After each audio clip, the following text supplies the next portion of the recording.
There is the old saying that what goes up must come down, but I think on Thursday we saw the old adage get a reverse spin via DoorDash, where what goes down also can come back up.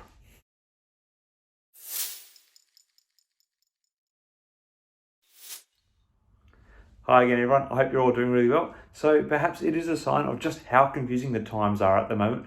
While we're going through a bit of a tech wreck phase in the market, as many of the technology stocks that have been trading at really high multiples have started to collapse in share price, such as Amazon and my YouTube overlords, Alphabet, a number of them have actually still been posting strong numbers, such as Meta. And as of aftermarket Thursday, market newcomer DoorDash, ticker symbol DASH or Dash.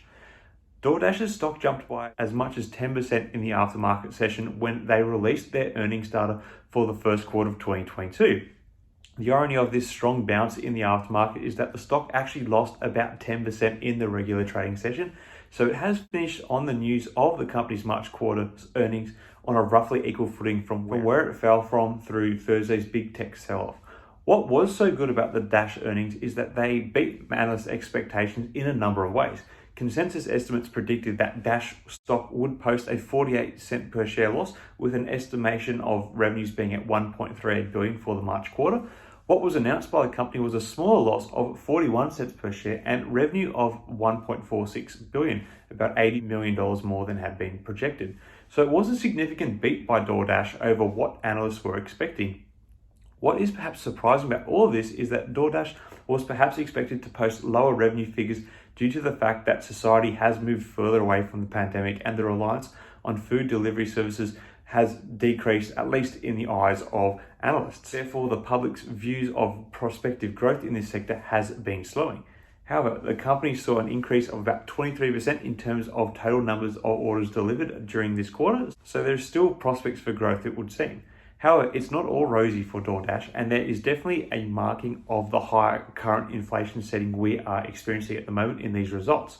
While DoorDash's revenue was strong for the first quarter, beating market expectations, there was a much slower growth in revenue experienced quarter on quarter. This is likely due to the fact that deliverers contracted to DoorDash are pushing for higher payments in the face of inflation. It looks like the company is wearing some of these costs in the name of growth. The company said in a letter to investors that DoorDash is taking market share in the food delivery market in the US, and that it plans to spend the cash created from food deliveries to move into other categories, including groceries, alcohol, and retail delivery.